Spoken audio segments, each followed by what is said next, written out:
if I just gained more fitness, then that's a resource that I can spend and like do and achieve much more than I'm doing now. Yeah. Like do 10 things in a day rather than just 8. Yeah. And that I think it was me and you that had that conversation actually. I'm gonna put my headset on. Also just make sure that the mic is close to you and just adjust it. About it? Yeah, that's perfect. Yeah, no, it was me and you that had that conversation. And I think the conversation was around people think that if they train a lot, that they'll be more tired usually. But if people get fitter, they can do more things anyways. And I think that's what we spoke about. Yeah, like the idea of fitness is not some, it's not like a limited thing. Like you don't have like 10 units of it. You use 10 and then you're finished and done.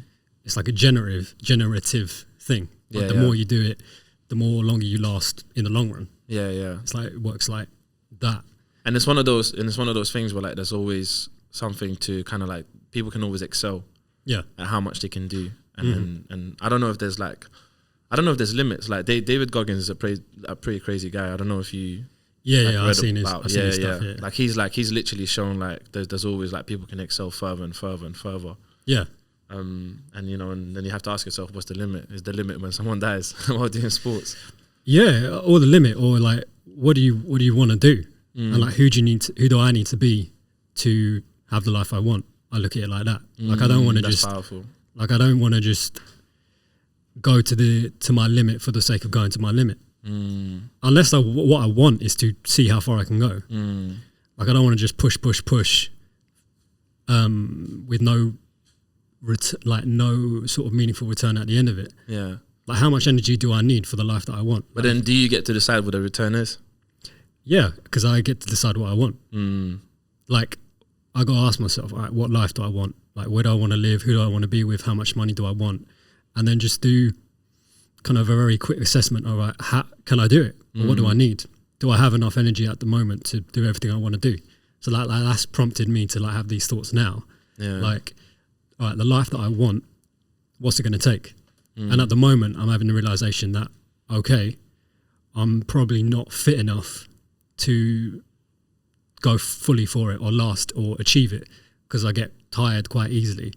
So now I'm like, knowing what I want is what's giving me the motivation to get fitter. Yeah. Like that end in mind is giving me the leverage to say, all right, this is why I need to do this. This is how I'm going to do it. And this is giving me that push.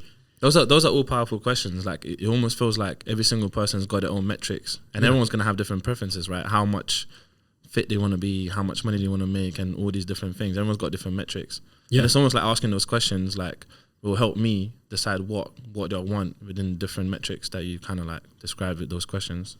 Yeah, I mean, definitely. And I think for me, now I know it's such a powerful question for anyone, and also for me, like what do I want? And for me, it starts with that because then that gives me a direction about what to then do next. It gives me a pointer and it gives me a boundary and just gives me a better idea of what I need to do to get there. And it's almost like people can create a plan for everything. It's like if someone feels like I need health, like then they can make a health plan, you know? Yeah. If they feel like I want to make money, then they can make money plan, you know, all these different things. And there's like, people can always try different things in different directions. And it's not like people make it sound difficult. Like at least for me, I used to think like making plans are difficult. They're not. It's just like plans are just like different steps that we can take. It's just different types of actions we can take towards the goal, you know? Yeah, I mean, that's powerful for me because I was never someone that wanted to make a plan. Only through conversations with, my uncle Bob, Bob Mama, he's like, have a plan. And I'm still learning how to make a plan. But there is a satisfaction now I get from seeing that plan and also allowing other people to see the plan because then they can lean on that plan and they've got some certainty to say, all right, this is good. I can invest in this and I can go with this. But it goes back, it starts with knowing, all right, what do we want? And I go, all right, what do I want? And then that tells me about what I need to do. Yeah. So it's like I was talking to my brother literally just now on the phone and I was talking about that. Like, what do you want? Because it's like if you're going on a holiday, where we're going informs us about what we need to do and what we need to have in order to get there. Because it makes a difference whether we're going to Spain or to Antarctica. It makes a difference about how much money we need, what clothes we need to take, how much money we're going to take, because how long we're going to go there for. That plan suddenly becomes completely different. Yeah, based on the destination. Yeah, and it's just cool. It's cool to know stuff. It just feels like more attractive and more effective to say, this is what we need. This is how much money we're going to take. There's like a certainty to that. Yeah. And I think just generally, there's like, I've had an absence of that in my life, and I think loads of people have an absence. There's societally, if there is such a thing, an absence of that certainty and that plan. And I think it's an easy win just to say, all right, what do we want, and know it. Yeah. Like we've spoken about it, you know, in like the YouMeUs sessions, like begin with the end in mind, because so much will fall out of that. You know what? The last YouMeUs session was really powerful when we spoke about, like, you know what? I tend not to talk about, I don't want to talk about the COVID thing too much in general anyways. Like, it's not, I'm not avoiding it, but there's a lot of conversation happening around it, you know, like, do people take the vaccinations, do people don't, all of that stuff. Yeah. I'm more interested in and this is the conversation we had last time with YouMeUs. I'm more interested in the effects that the lockdown itself had. So forget COVID-19 in itself. Yeah. But just the action of having people in lockdown and just, you know, people not having a certain social aspect in the world is, you know, taking that away from people, and all of these different kind of like actions that they've taken and suppress people basically in a certain way. I'm more interested in the kind of the effects of the lockdown, and maybe had a conversation last time. I'm still reflecting on it. Oh yeah. Because I was thinking about that thing that I said, and I was thinking about, like, I don't know what the impact of that is yet. Yeah. You know, I'm still discovering what the impact of lockdown was for me. And I don't know, like, sometimes I don't know, I might not be aware if I'm different yet or not. Yeah. But recently I've been thinking, actually, it has had an effect on me, you know, whether realizing or not, because I am different compared to how I was before the lockdown. So I have changed. Yeah. And I'm just going through the journey of figuring out, you know, what that means. Yeah. Definitely. I mean, it's hard to avoid its impact. But again, and I feel like I keep bringing it back to this point, but one of the things like we talk about in the session is like, it's about your response. And I'd always go back to, what do you want it to be? How do you want it? How do you want to be? So if you're stuck at home and you're like, COVID, and I feel lonely and I feel like I don't speak to anyone, I wouldn't just jump in with a question of like, what do you want? But in my head, like, all right, what do you want? Do you want connection? Because if you want connection, let's set up a Zoom call. Or let's meet up.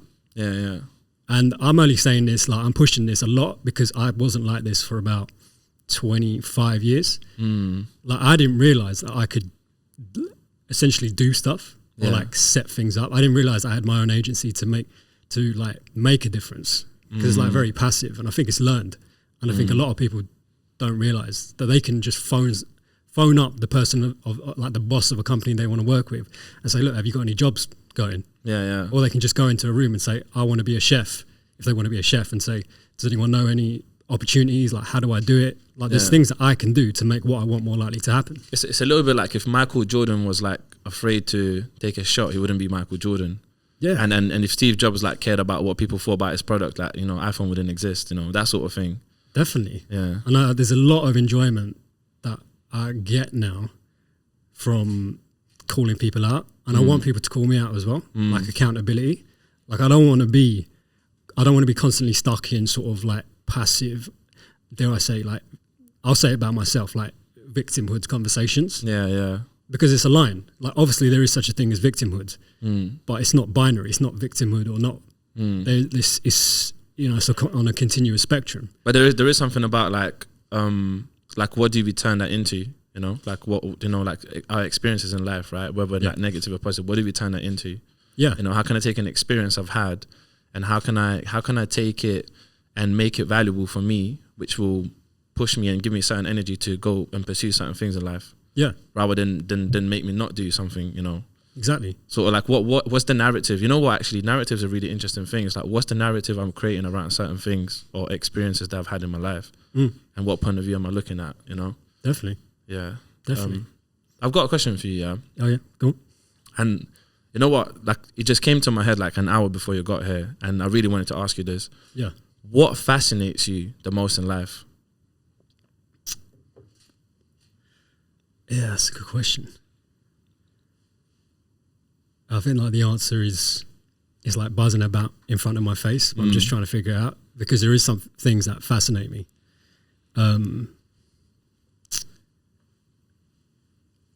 I think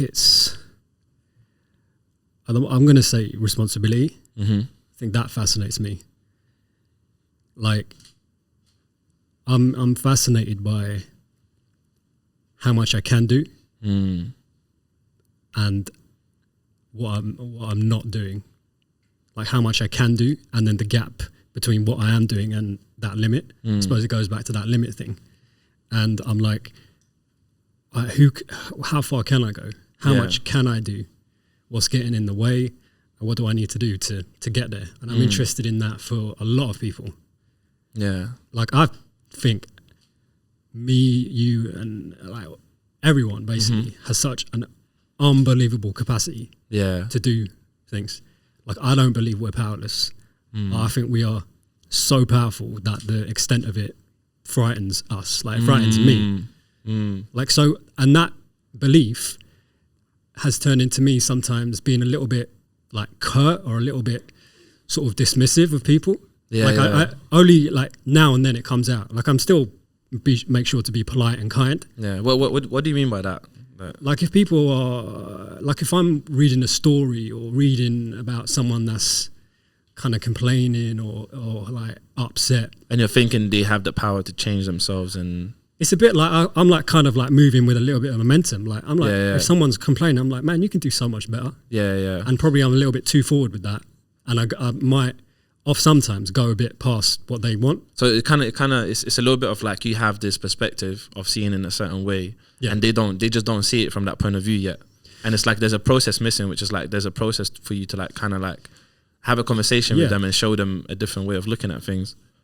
I think it used to be that, but I think now it's not for me to say how they should see the world. Like if they want to do that, I believe that they're getting a benefit out of that. I believe we only do things that we get benefit from, which is a bit of a crazy statement. I remember Robin said it in one of his sessions, and obviously Bon Mama said it as well. So I'll back it and I'll support it. And I think it's true. I think on an unconscious level, we do it. We do things because we get benefit out of them, or because they're allowing us to avoid an alternative, alternative outcome that we don't want. So we stick to what we're doing. But I don't really spend too much time anymore on trying to change other people, because if they want to be like that, then that's cool. It's an invitation, right? It's like people can get an invitation to change, and it's completely up to them. And no one can force anyone to do anything. Definitely. And who would I be to tell people to change? I would only offer advice. Again, if it goes back to what they want.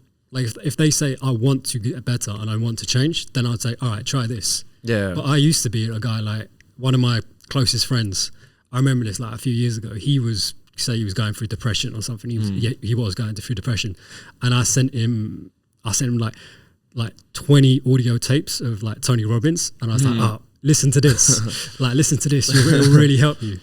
But now I've developed a bit more. Now I'm like, I wouldn't do that anymore, because I know that that's not what he needed. And again, it goes back to knowing what people want. Like in that time, that wasn't what he needed. I think now I would listen to him and offer more support and just be there. And remember that he's not me. Like I'm trying to go to a certain place and have a certain level of success, which not everyone wants. So I have slowed down a bit in terms of my approach to other people. But for me, I'm going full steam ahead of, all right, how can I get what I want? And I'm asking people to give it to me honestly, which is what I want at the moment, you know? That's what I need. That's powerful, man. I think even for me, and I think it goes back to like the whole thing of like, I'm a fan of like life coaching and just coaching in general, because it lets people decide, you know, what they need and what they want. So just like the power, like questions are super powerful. You know, just super powerful if the right questions, you know, because you can ask like loads of different random questions. But also, you know what? But there is something about how to interpret questions as well. Because, you know, you can ask, like, I could ask like the most simple question, you know, but if someone is like super like reflective and you can just, you know, they sort of like, they look at things from many different angles, like the simple question can become like the most powerful reflection, you know, I believe anyways. But I mean, Aladdin and I were just speaking, and he was like, we're talking about Marvel movies, and it was we're having this conversation that was prompted by this question what if this happened? And I saw a tweet the other day, can't remember who tweeted it or can't remember who the quote was attributed to. Actually, I think it was Neil Gaiman, who's a writer, and he was like, one of the most powerful questions is what if? And imagination can get triggered by questions. And that is like a central concept of coaching, how to change focus, ask a question. So like, what if we did this? And then our brain just like imagines it. Yeah. Do you know what's interesting about that question? Yeah. Most of the time I see people use the what if, like, what if I did this? What if I did that? Yeah. But not often they use it as in, what if I didn't do that? So like, what if me and Aladdin didn't set this podcast up? We wouldn't be having this conversation right now. What if, like, you guys didn't set up YouMeUs? Like, there wouldn't be changes happening within certain young people, and they wouldn't have certain opportunities to develop themselves. So it's almost like there's what if we didn't do that, That kind of like it gives a little bit more power to things we are already doing. From that kind of point of view. Definitely 100%. And it's just unlimited, isn't it? Like the little things that I do, the little things that you do further down the line, like in a butterfly effect, just have massive consequences down the line. And it goes back to that thing about we have like massive impacts, massive power. Just turning up makes a difference. Turning up is the first step. Or is it's it not? Probably the first step. It's like, or is it the last step? It's a step. It's like a step in the moment. It's like the step that we make now. Step. I like that. If you could change one thing in the world, like, what would you change and why?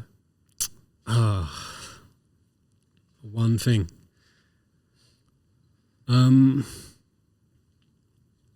I think I'd reduce the amount of cynicism that's around. Like, when I go on Twitter or social media or speak to people, like, I'm seeing a lot of cynicism from people about other people, and I just find cynicism like a very like destructive and toxic feeling. Like, I don't find it helpful. But where do you think it comes from? Is that like a learned behavior? Like, I don't see it as like a kind of shield for. Someone said it's like a shield for hurt. It's like they have an ideal about what they want the world to be, and they see that the world isn't like that, so they bring up cynicism as like a defense. But I just find it like it obstructs from a much healthier conversation or a much healthier interaction. I think people are scared. I think people are afraid, man. I could be wrong, but I think people are afraid. I think people are afraid to have conversations. People are afraid to, I don't know, do the right thing. It's just like there's a lot of fear. I think at least that's something I've experienced in the past in my life. But so maybe it's just my way of looking at the world. But that's what I kind of see. And I guess there's this interesting bit of like, we see the things that we've either experienced or we understand as well. So it doesn't mean like we see it like that at the moment. It doesn't mean I see it like that at the moment. But sometimes I just go like, I see this thing and I see that thing, but I know I've experienced it in the past, so that's the reason I recognize it. So there is something around like recognizing something that I might have experienced or might be experiencing at the moment. Which is really that's the thing that fascinates me as well. That's really interesting. Definitely, I can understand that. I have this weird thing. So you know how people say, Einstein, I think, said the definition of his insanity is doing the same thing over and over again, expecting different results. I kind of look at it differently, as in it's impossible to do the same thing over and over again. Because every time I do it, because if you want to look at it mentally, every time I do something, I do it with a new mindset. Because your mindset is never the same in 2 moments, that kind of thing. Like, you never have this like same mindset in 2 points in time, at a time, kind of thing. That you always, as you're doing things, you're always having a new mindset and you're always kind of changing. So like me, for example, I would always do the same thing. I'll take the learning from the last one, I'll still do the same thing, but because my mindset is different, I anticipate different results. So I guess like I think that kind of goes off fear and like having a lack of fear. Obviously fear is important because no one wants to get run over by a car or jump off a cliff, but minimizing your fear to me is really important. Like keeping it tamed and just being basically YOLO-y, if that's a word. YOLO-y, that's a new word. You build off that. Yeah, I hear that. to that, I would say, like I heard Aladdin just say, like he would minimize his fear. I like not recently, but for me, I'd like change that to maximize bravery or maximize courage. Like let's focus on the thing that we want. Like I came prepared with some points for this podcast. I'm like, listen, you're on fire, like, bro. As soon as he said that, I was like, this was a point that I was thinking on the way here, because I wanted to come and say some stuff deliberately, because I wanted to put some points out there because I think it'd be useful. No, I love that. I love that. You're on fire, bro. Like genuinely, I was like, I'm a changed man. Like back in the day, I wouldn't have come on here because I would have said like, I'm being like humble. It's not about me. But recently, I've changed that to like, by me not coming on here, I'm reducing my chances of success and then not helping my family. Because if I take this and if I look into that camera and say, I'm going to be, this is going to be one of the best episodes of the podcast, it's going to explode or whatever, and it does, then my chances of success go up. And that leads to like more money further down the line, more success, more attraction. I'm much more likely to buy a house because this is going to take me there. This sort of clout and this sort of success. And that's going to be good for my mum, brother, sister, family, dad, uncle. So I'm not doing it just for me, and that was my blind spot. I'm here for them. I'm here for like YouMeUs. So I'm gonna rope back in that point he was saying about minimizing fear. There was this like analogy that we would say in the sessions. Like I would say in the sessions about, imagine it like a mum.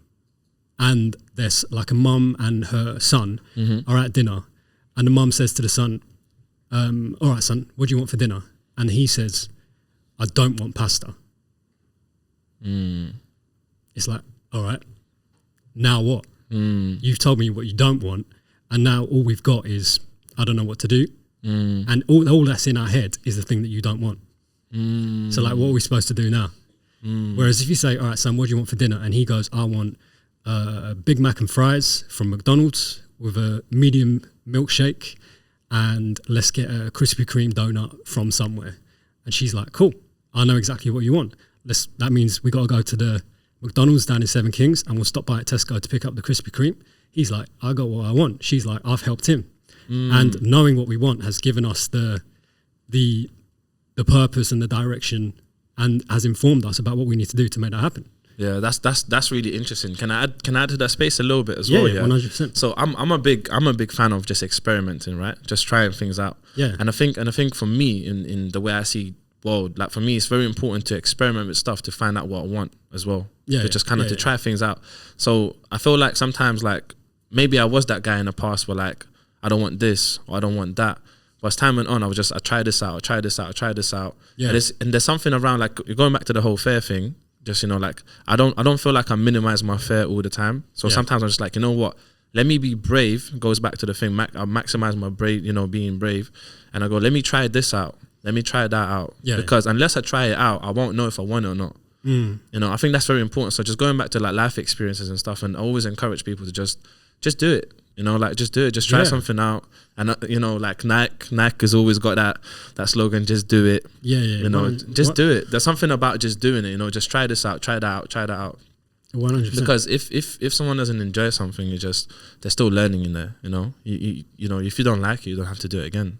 That's the problem. Like when people, I fully support that whole thing of just do it, but the problem is people just do it and they either F up or they don't get what they want, and they miss out the important part, which is taking the learning. Like you said, without taking the learning, there is no use for you doing anything. Like nothing is valuable, or the value is very minimal if you're not taking learning from it. So when people say just do it, I 100% agree. But there's times where I just done things and hated myself or hated it simply because I didn't take the learning from it. Which is why I'm so open to just basically doing things and failing or whatever, because I know. Cool, I have this mindset of learn. But before, I'll just do it, make a mistake, F up, and then never do it again. The real question as well is like, have you failed on purpose before? Yeah, all the time. I do it to this day. And is there a limit between? It's on purpose because it's tactical, innit? Like you know why you're doing it on purpose. And should there be a limit of like, like I failed. If I fail, I fail. I'll take the learning from it, but then maybe I shouldn't try to fail on purpose all the time. I think if it's tactical, like if your failures are tactical, if like, I think the only way you can fail by yourself is if you do it at the demise of yourself, not someone else. So for example, if I do something that messes up the podcast, that's not tactical. That's an effort, because you're feeling it, and the guest might feel it, and the audience will feel it, and it goes on. But when I fail on purpose, I make sure that the only one that feels it is myself, because then I can keep it internal, keep the learning internal, and then progress from there. So as long as your failures are only affecting yourself, and in a way, maybe someone else that can probably take some learning from it as well, but mainly yourself, that's fine. Fail as much as you want, but keep it internal. Otherwise, other people feel your failures, and that's a mistake. That's interesting. So what you're saying, like, if you fail, don't let anybody else know that you failed. No, just don't let them feel it. Don't let them be the recipients of your failures, kind of thing. So again, like an example being, if I make a mistake where I forgot to turn on the camera, that's not a mistake on my part, and only I feel it, or no, I learn from it. Leo's going to suffer from that, because now Leo hasn't got a camera on him, or the guest hasn't got a camera on them. Therefore, the podcast suffers. Therefore, you feel me? Like this is my failure led to a snowball effect of other people feeling it. Whereas if I keep a failure within myself, where like, let's say I do a personal shoot and I forgot to bring a camera, a battery, or I forgot to get a specific shot, that's a personal failure. That's within myself, and no one else feels it. But in that, and there's a lot of like resonance. I'm hearing this too, because I'm like that as well. But like what you're saying then is like failure equals pain. It's like failure is bad. No, failure is only bad. Again, failure is only bad if other people suffer from it. Again, like I love failure because I know that every time I fail, I take a lesson from it, and I do that tactically. Once upon a time, I'll never take a lesson. I'll just fail and be upset, and then wait for this wave of upsetness to go, and then do something else. But like now, I know how to learn from my mistakes and learn from my failures. Everything I do is tactical. So it gets to a point where I fail both purposefully and non-purposefully, and equally take the learning from both of them, which is why I enjoy failing, because I know the success from it. And if anything, failure is good. If you enjoy it, I mean, I'd say like share it. Like this is a big conversation that I've been having with, Bob Mama and this thing about failure. It's like, I think in this moment he would say, it's not the failure that creates the pain or the disappointment. It's something else that creates that. The failure is, what if we celebrated the mistake? Yeah. And then took the learning from it. I think the word failure should be taken out of the vocabulary. I think failure should be replaced with learning in general. Yeah. Like we either succeeded or learned, and I think because the learning is always there. I think the learning is a choice as well. Yeah. Some people don't want to learn, or some people are scared of. I don't know what it is. I can't speak on behalf of them. That's their understanding of. Because I can't relate. Like I have to learn. Like if something didn't go right, or something, even if something went right, I have to learn. I have to learn from it. Yeah. I think it gets, from what I see, it gets kind of like educated out of us, or like a fear is educated into us, if that's possible. Or like we are taught to not like making mistakes. So that's what another of the conversations that I've been having for like years now about academia and that fear of mistakes. That comes from parents a lot, right? Like, it definitely came from my parents. You know what I mean? No, but this is the interesting bit, because like as far as I can remember, like my mom has never like been too pushy on like being like, for me to be like academically like doing well and stuff. Yeah. So I think that's why I got this attitude of like it's cool, like I can fail, like there's room for failure. I think it's like learn, like if I make a mistake, I'm gonna get hurt, or if I screw up, something bad's gonna happen. If we're saying like after mistakes come learning, but then also at the same time saying if you make a mistake you're gonna get hurt, then how can I be surprised if I cut myself off from learning and just stick to the same thing? Like I'm blocking myself off from the very process that's gonna make me better. Only through like, what has it been now? Like, what's the year? 2021. Like the past 5 years of conversations, have I had like a very long process of changing that belief in my own head, and just going, all right, if I make a mistake, it's cool, it's fine. Like I even had to say it on the way here because this is the first podcast I've done, and I'm like, I go a little bit easy on myself. This is literally the first podcast I've done. This is the podcast you've done. Yeah, man. This is I'm going back to today's their first step. This is the podcast you've done.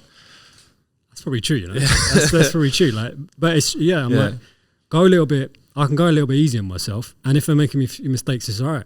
Yeah, it's because like nothing's gonna happen. I'm not gonna die. No, it's completely fine. And yeah, it's just like that's been a big learning, like changing that, because that filters into everything. Yeah, like I'm noticing it now when I'm like driving. Or actually, sorry, this is more about that kind of hesitancy. There's like for like years I would have this, and I still got it now. It's like if I go and do something, there's like a moment's hesitation. And in that like gap, all this kind of like self-doubt and fear and anxiety just floods into that little gap. It's like in a boat, you know, you get one crack. Yeah. All the water comes in. Just starts pushing in. And yeah, just like a moment's hesitation just before I do something, and then all the lies and all the nonsense falls in. But now it's coming with this sort of like braggadocious is the word that's coming to my head. Braggadocious? What's that? I'm not coming in. I've got an English literature degree, you know, so I've still got some of that in my head. But it's like, it's this sort of like just swaggering in and not caring so much about what other people think, which isn't even real anyway. I think it's actually quite like again, Bob Marley calls it like narcissism, and I think he's right. I was going into situations assuming that everyone in the room was thinking about me. I was like, oh, what's everyone going to think about me? Like if I walk into this room, everyone's going to think I'm a bit weird. But I'm like, mate, they don't even know who I am. They got other things to do. They're not worrying about me. And no one really like dwells on those kind of moments anyways, you know, like if someone had something on their face and like it's usually the person, it's usually like myself or yourself, like you would think about it for a while, like, oh my God, I had this thing on my face and everyone was looking at me, and I might be there for like another day. Like people that saw us, like they'll probably forgot about it like 10 minutes later. But what if they also want to help? Or am I going to presume that they're going to judge me and be not very nice? What if they want to go, hey man, if there is something wrong, like they go, all right, try it like this, and I actually get helped rather than trying to like hide it.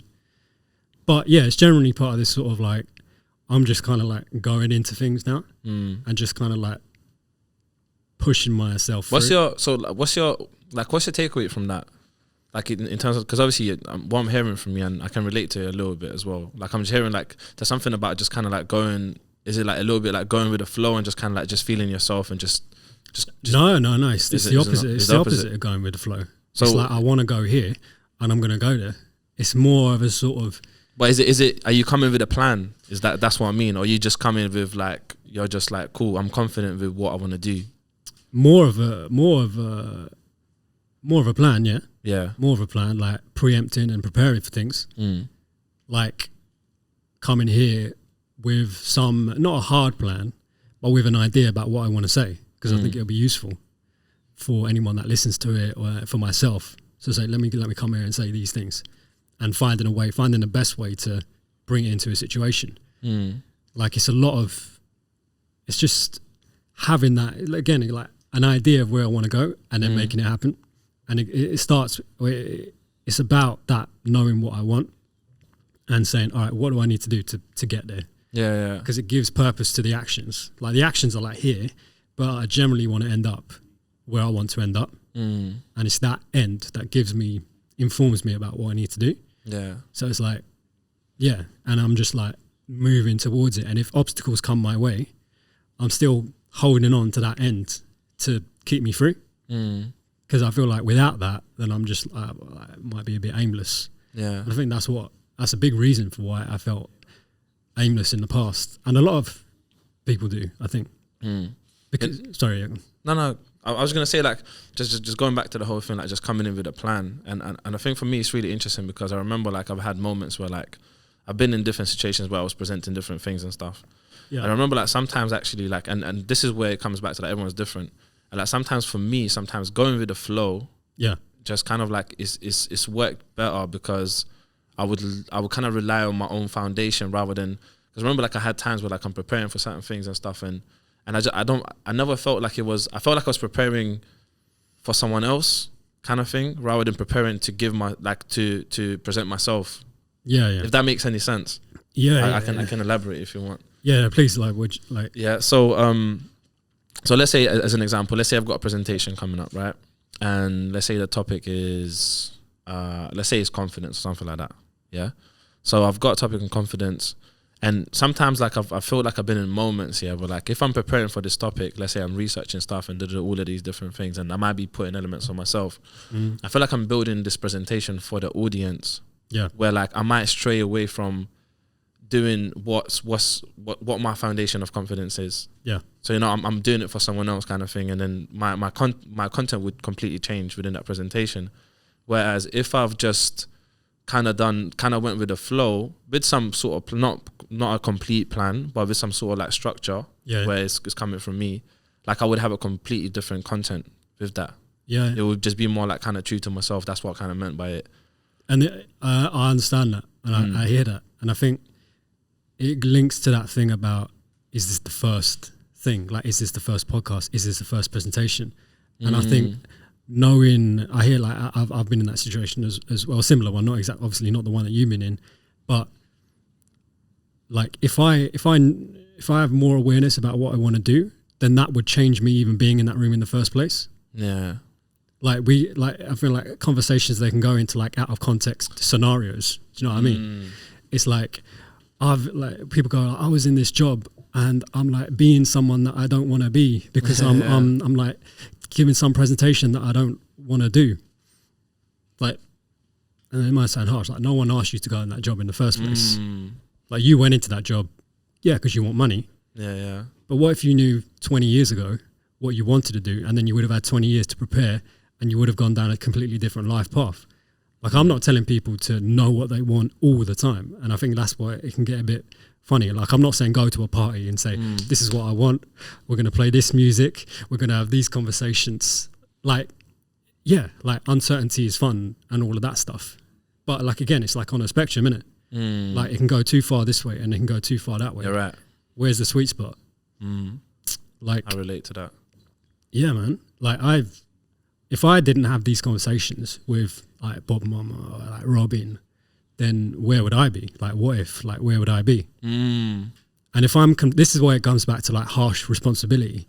Like, I could be in like a copywriting job and going, the system, it's like the system puts us in this box, and now I'm in this copywriting job which I don't like. But I'm like, rather than passing off agency and responsibility externally, I'm going to go deep and ruthless on myself and say, look, I was unprepared. I didn't have a plan. If I knew I wanted to be a content creator, I had 20 years to be making content and I probably would have been over there. But because I was just drifting through, you know, doing nothing at university or just like being too scared to do anything, I've ended up in this place I didn't want to be in. That's on me. Yeah, it's on society as well. And I understand, look, people are like, if you're born in a marginalized community, then it's much harder than someone that's born into privilege. But that we always have agency, or we can do something about it. I'm interested in that. Here's a question for you. Yeah. So you said you've been on this transformation like for the last 5 years, and you became a different man. Yeah. The question is, did you change or did you become more of yourself? That's a good question. Did I change? I think both. I changed. Like, do you mean did I change as a person? Yeah, did you change? Yeah, I changed, and I think I became more of myself. I like to think that because I think it helps me. Like, one of the resistances I've had to change is like, this isn't me. Like, I was like, I'm used to be that guy, and I'm like, I'm betraying my former self, sort of thing, which still lingers now. But it helps me to change that and say I'm becoming more of like what I really am and what we all are. Yeah. Like, it goes back to that thing about, you know, Robin says it all the time. Like you look at a little child. That little child has very little inhibitions. It just goes about, runs about, puts things in its mouth, and is learning and has very little fear and is just confident. And then like through years of, this is genuinely like a system and a society that educates it out of that child, that the child comes out the other side feeling trained to be helpless. Like my mind is like firing off in different directions because I'm like linking it. I don't want to take the conversation too far in another direction, but hey, we can do what we want. There's no. I'd just, it's like, I'm like a student of like academia, innit? It's like I went to school, college, uni, but you know, like remember when we went to that school, which I won't name, and we did a presentation in front of a load of kids. Yeah. And we were just seeing these like school just bashes out that curiosity. Curiosity out. I'm still grateful for that experience, by the way, till today. I was like horrified. It's only because I've come out the other side and have been helped to see it from a different perspective. Have I seen like teachers like yelling like prison wardens at kids to tell them to be quiet? It's like, you must listen. It's like, you can't do that in any other job. Like if schools were like private, they wouldn't. What would they be getting paid for? What are they doing there? Yeah. Like, I wonder what private schools like. I wonder what they're like. I've never been to one before. It's probably. I mean, private schools. That's probably not the best point. My point should have been, like the teachers. You're not entitled to the kids' attention. You've got to do something to earn their attention. Like if you're demanding it and forcing it, that's not a mutually respectful relationship. I actually went to another school the other day, and the kids weren't listening, and the guy was like, "Oh, you must listen," and I was like, "I can barely listen because this is dead, man. They don't have to what is going on here?" And it's of such like low utility, like the thing that's actually going on here. Like, what's the purpose of school? Like, what is its purpose? If the purpose of school is to prepare young people for adult life, in my head, I'm like, this isn't the best way to go about it. But that's almost like the point when they start losing like elements of free will, right? And obviously we can talk about free will for days. Yeah. You know, what does that mean? But that's the point where they, you know, like the school itself's got like fences, right? Yeah. It's mad because obviously back home in Lithuania, like we don't have any, like we never had any fences. So it used to be different. If you want to walk out school, you just walk out school. So it was like a choice. Down here, I get why they got it. It's like all the safeguarding stuff as well. But it's got fences. The moment you walk in, I think mentally it's already like, cool, I'm kind of guarded by these fences. I can't leave anytime I want to. You know, there's teachers shouting out at the kids, you know, just going like, why do you do whatever? So the elements of free will are really like, you know, it's going away. Have to be there on schedule to certain classes and all of these different things. Yeah, definitely. But I mean, if there's a fence, I don't mind there being a fence. I'm more interested in what's happening inside that fence. Yeah. Like if what was happening inside that fence was sick and everyone was loving it, then put up a fence. I don't even be like, put up a fence so we can keep it all to ourselves. Like, not necessarily, but you know what I mean? It's like, whatever's going on here is worth it. Yeah. If you're keeping us fenced in something that's not working, then change it. And sorry, go on. No, I remember that we had a conversation about after that assembly and all of that stuff. Yeah. And it was weird. I remember making that point of like, so the teachers would tell all the kids in assembly to be quiet because there's a stranger coming in to say something to them. Yeah. So the teachers actually highlighting the point that the stranger is more important than the students. So then imagine in the students, obviously they might not be conscious of it, but imagine they're feeling like, wow, they're putting this stranger, you know, in front of me, like, and this stranger is more important than me. So why should I listen to the stranger in the first place? You know, if that's how the teachers look at us. Exactly. Yeah. And I remember it. Like, we went in there and we said, look, this might, because we came with an opportunity, right? And we said, this might not be exciting to you. Like, you can't, I'm just going to expect you to listen to us just because we're like three guys from, you know, off the street. Yeah. Like, it might not be interest to you. Like, you're a human being, you got a brain. You might like it, you might not like it. But yeah, definitely, the teachers just weren't building a relationship with the students. They weren't listening to them. So 2 questions, yeah. So we kind of already spoke about it a little bit anyways, but what's your, just in general, like, what's your thoughts on the education system in itself? Yeah. So not just school, like school, college, uni and all of that. Yeah. And also, like, what would you change within the education system? Like, what would you add or implement if you had a chance? You know what? Not if you had a chance. You do have the chance to do it. It's just a choice, really. I think I'm highly, highly, highly disappointed in universities. I think they're running something close to a scam. Like, I'm really like hurt by what just seems like an obvious lie. Like, if you're a university, you need money. You're a business that needs money. You need student tuition fees to run, like you're a business, and then you're putting up these, like, you're putting up exams for students to pass to get into your university. But as a business, you don't put up friction and obstacles from your customers. Doesn't make sense. And if you're a business, which universities are, I've seen so many unconditional offers from universities to students, and I saw my brother celebrating and getting happy because he got an unconditional offer from Coventry University. But I know Coventry University need money. So why would a business put up a block from their own customers? Mm-hmm. It just doesn't make sense. Yeah. And it actually does make sense. It makes sense as they want him to come so he can bring his money. And on the side, was he celebrating someone else's metrics? Or was he celebrating his own, you know? Yeah. I just like, this is, like, how dare they? Like, they don't claim to care about young people and their futures when you're frankly messing them about a little bit. And you know that if they get that degree, what do they go into? Like, the credibility of so many of these degrees don't carry water when it comes to getting a job. Like, everyone pretty much knows that. How many people are getting degrees and then instead they're coming out with depression and anxiety and not knowing what they're going to do? Like, that's not preparation for life. And it's not uni that makes them figure out what they want to do. Maybe for some of them, but, and there's also the element of, like, half of the degrees are not even needed anyways. Like, as in, like, half of the stuff that they teach can be learned. Like, for example, business management. Yeah. Like, someone can just go and learn that, because obviously they're going to be studying online anyways. Like, that's how that's how studies are done now anyways. But they're going to go research stuff because all their books are online and all of that other stuff. But it's like a 16-year-old can learn the same thing about business management, you know, than another, like, you know, 19, 20 or 25-year-old that's going to uni. You know, it's just... but they don't, if it's a business model, like, genuinely, the child's education comes second to getting them in for the money. Like, if that's the system. The product is the degree, right? It's like the same way, like, you know, like, gonna go back to Nike.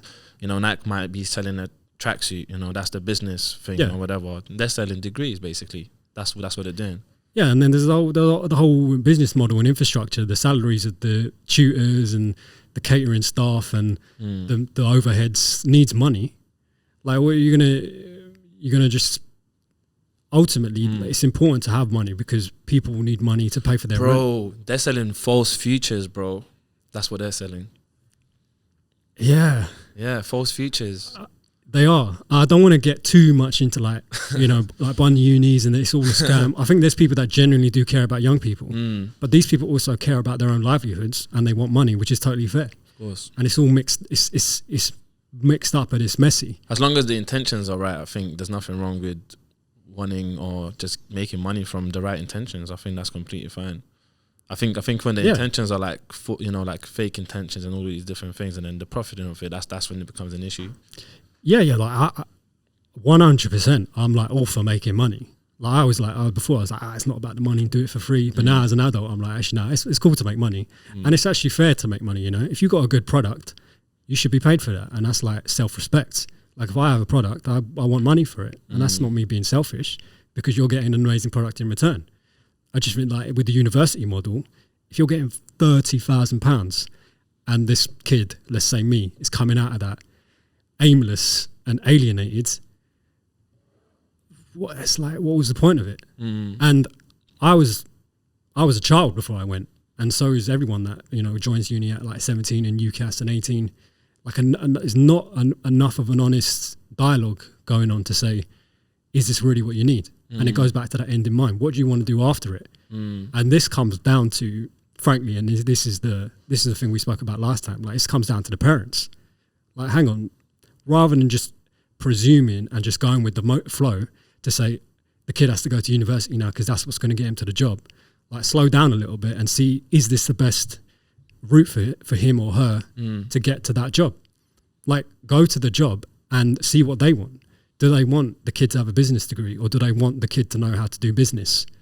And if they want him to do business, he or her to do business, which is what they want, can they do that without spending 30,000 at uni? If the answer is no, they have to go to uni, send them to uni. If the answer is yes, and they have to go to uni, send them to uni. If the answer is no, then find out what the best route is. This is what I'm learning. Yeah, and then maybe spend that 30 grand on the actual business itself instead.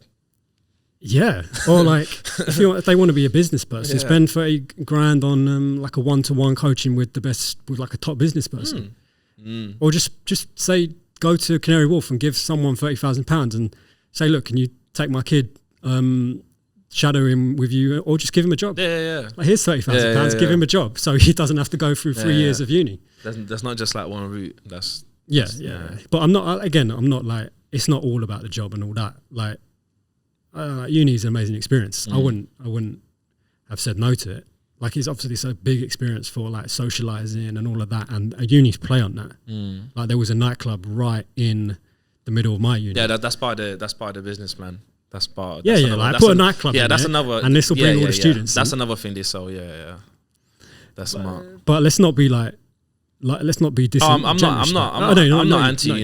I'm not anti-uni. I'm just maybe a little bit. Yeah. It's not about. So sorry. No. So we're coming towards an end, anyways. We got a little bit of time. So I wanted to touch on. How much time do we have? I say maybe like 5 minutes or so. So I wanted to touch on a couple of things. Yeah. So just quickly, if you was to change something or implement something within the education system, what would you do? I would implement listening. Listen to the students more, you know? Like, we're just ploughing ahead. Like, I feel like when I was at school, we just used to plough ahead with exams. And just stop a little bit, listen, and change it to what it needs to be. But that's a big, I don't think that's going to happen anytime soon. Yeah, I would love to implement just in everything, uni, college, schools. I would love to implement Who Am I class. Yeah. I think that should be an essential class for all of them. Yeah. So at least by the time they come out of education system, at least they know who they are and what they want. Because most of the time, just going back to the point, they go through the education system. Yeah. They get a degree. It's like, what do I want to do? I have no idea. And that's only after the education system's done, they start like looking at different, routes and avenues.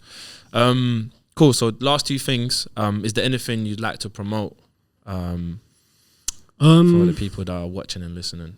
Yeah, YouMeUs.tv, which is the again, I think it's an amazing opportunity. As I'm not coming here to like push something that doesn't work. I think what we have there, which you're a part of, Aladdin's a part of, Lily's a part of, is an amazing opportunity for people in East London to come together to speak and have those meaningful conversations and make content that has an impact, which is starting finally to get more and more, in motion and doing better. So if you're a young person in East London who wants to, create, curate and commercialize their content, then search YouMeUs.tv and then sign up to the form. It's part of a project funded by the mayor. So it's legit and it's happening now. And I think it's not just that. And I think if you're someone who would like to elevate yourself as well, it's not. And I think it's funny because it's like the whole media thing is kind of like the outcome, but the process in itself, that's where the gold is. That's where people learn all these different things. Like you said, we've been through the process with Bob and Robin. Yeah. For the last 5 years or so. Into properly, substantially since 2016 now. So just after I left uni, so 5 years. Yeah. So and that's where you gain from it as well. Yeah. Anything else to promote? No, I'll keep it to that. YouMeUs.tv. Yeah. Cool. And the final question is, if you was to say one thing to 7.8 billion people, listen to you say one thing, what would you tell them? Listen. I'd say that. Yeah, let's listen more to ourselves and to other people. I love that. Listening is a gift to another person. It is. Yeah, you're 100% right. I need to remember that as well. Thank you, man. Nothing but gratitude. Man, thank you. Appreciate it. Thanks.